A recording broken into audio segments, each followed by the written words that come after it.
In today's business report, the African Development Bank is going to lend $4.1 billion to Nigeria in various areas. With more details on the plan, Nigeria's economy, and where the money is going to be invested, we go to Africa 54 business correspondent Jill Malandrino in New York.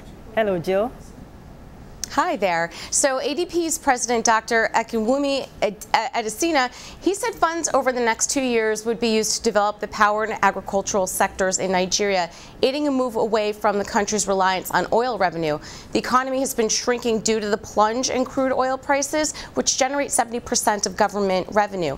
Also, attacks on energy facilities in the Niger Delta have cut crude production by around a third since the beginning of the year. This has left Nigeria struggling to fund a record nearly $19 billion budget. In addition, the government wants to triple expenditures in an effort to improve infrastructure and power supply, and that money needs to come from somewhere.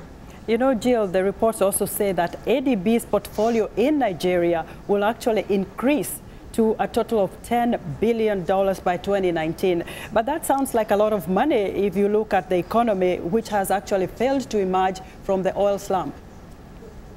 That's an excellent point, and at first blush, I thought the same thing. But Adesina made an important observation about debt versus liquidity, which are two very different things.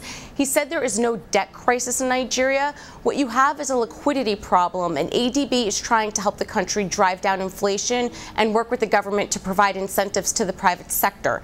If you want to come out of recession, you need more than just government. You need the private sector. So incentives are very important to inject that liquidity. In other words, liquidity means cash for investment. But Jill, looking continentally, the common theme there is to improve infrastructure. But how will this drive the economy? Can you cite some of the examples in the continent and where we can find those?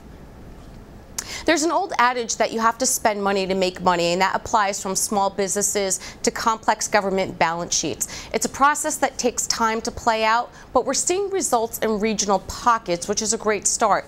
And we are now seeing a big push for institutional investment in Africa across multiple sectors that are primed for growth over the next several decades. This push is not only good for the economy, but it also shines a spotlight on continued health and education efforts, as well as women-owned business growth.